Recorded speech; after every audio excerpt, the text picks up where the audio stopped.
Magandang buhay mga erap. Nandito na naman tayo para magluto ng isang exotic food ng mga taga-norte na tinatawag na adobong palaka. Tara, samahan nyo ako.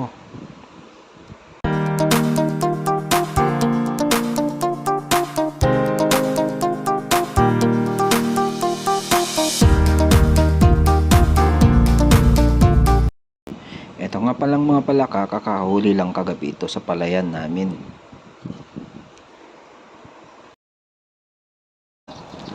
Ang una nating gawin ay tanggalin ang balat ng palaka. Kasi pag di tinanggal ito ay napakalansa ng amoy or lasa ng pagkakaluto. Medyo maproseso nga lang ito mga erap. Pero kayang-kaya to.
Ayan, nabalatan na lahat mga erap.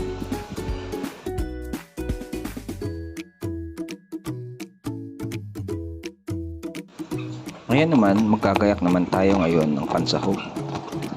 Sibuyas, bawang at luya, saka paminta.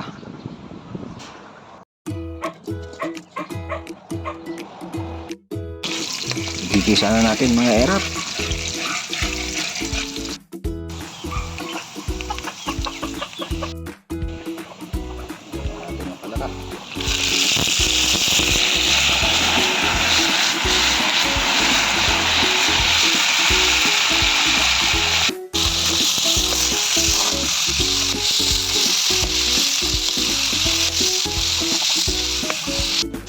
Lagyan natin ng toyo.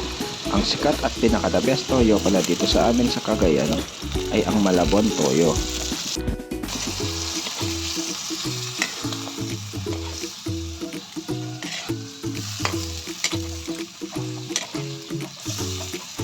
Sarap!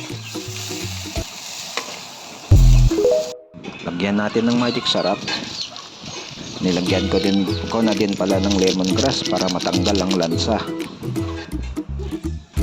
Lutuin natin ng 30 minutes para lumambot ang karne ng palaka.